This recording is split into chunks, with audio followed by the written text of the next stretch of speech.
Our 1720s timber frame home has got several telltale signs about its age. Like this summer beam right here. This is all rough, so that probably would have been hidden. And then you've got the Gunstock post here in the corner. Smooth face, decorative bead, so that was probably exposed. Well, we've got another one of these that will be exposed, but it's damaged. So we've called in a specialist to give us a hand. Hey, Matt, nice to see you again. Hey, Kevin, how are you? I'm doing all right. So you've helped us out in the past, that beautiful newel post you turned for us and some other things. Thank you. And as a Preservation Carpenter in Ipswich, you are the man. You see a lot of this stuff. We do. I've worked on several houses in the area and you see a lot of the old details, which is very exciting and it's fun to look at. Well, we're glad you're going to help us with these details. And can you explain this idea, the name, and the reason behind the Gunstock post? Yeah, so the Gunstock post, in its basic form, it's a timber frame post, narrow at the bottom, flared at the top, similar to the shape of a gunstock of a rifle. Hence the Gunstock. So the butt of the gun back here has got that Exactly. flare. Yep, Okay. similar shape. And the reason for that has to do with the joint up here. This is called an English tying joint, and it connects the post, the top plate, and the tie beam. So if I understand this correctly, we've got a top plate right here going this way, and then this is the tie beam going this way, which sits on top of it. Correct. And that means that we need to have a tenon coming out on this side, up to the top plate, and then a second tenon to grab the tie beam. Exactly. Huh, okay. So it's actually got a lot of function to it. It does. It's a fairly complex joint. All right, well, you're here to help us with a little bit of a fix. What was the problem? Yeah, this cork bead was split out. Some kind of damage, maybe something hit it. Big chunk taken out of it. Or what I did, cut out the damaged area.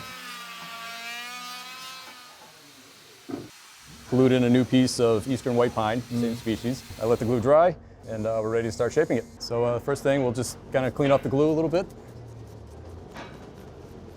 Now we got the glue cleaned up, we're going to take the smoothing plane. We're going to plane this flush with the side of the post.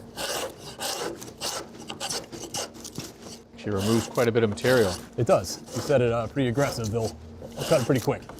And as I get close to the finish, I'll pull the blade back, a little more refined, really dial it in, so it's nice and flush. And that's the same way they would have been doing it 300 years ago. Exactly, yeah. They'd do this before they put the building up. They would take the hand plane and smooth these timbers out, put the detail on, and then put the whole frame up.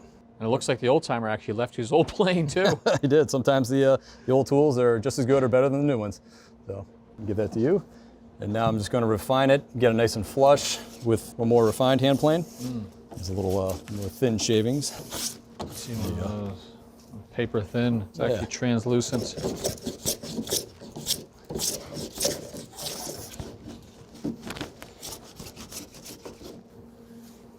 Yep. I think we're ready for the bead. Do a favor, mind grabbing that beading plane right there? So this is the one you're going to use for that. So profiles right there that we're looking at. And there's your blade right there that's going to make the cut. So it's Awesome. called a wooden molding plane. This one is a bead. It comes in a variety of sizes, and that's how they make moldings for machinery. This plane fits pretty nicely to the bead on our post. Wow. So Okay. we'll use that to shape our new piece of wood. I definitely want to see that happen. All right, here we go. So we usually start at the top. So I'm going to kind of work my way down the piece.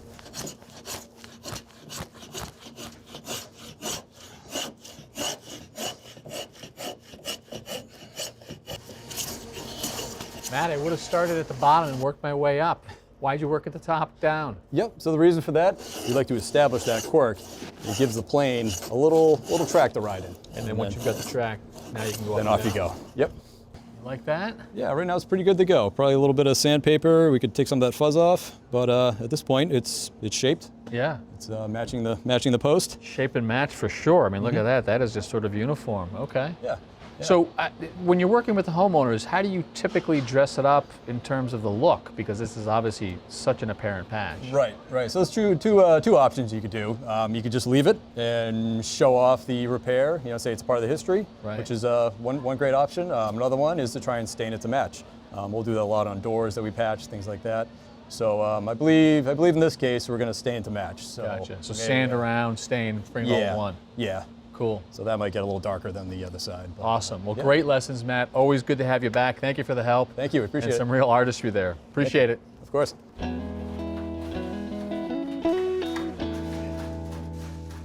Thanks for watching. This Old House has got a video for just about every home improvement project, so be sure to check out the others. And if you like what you see, click on the subscribe button to make sure that you get our newest videos right in your feed.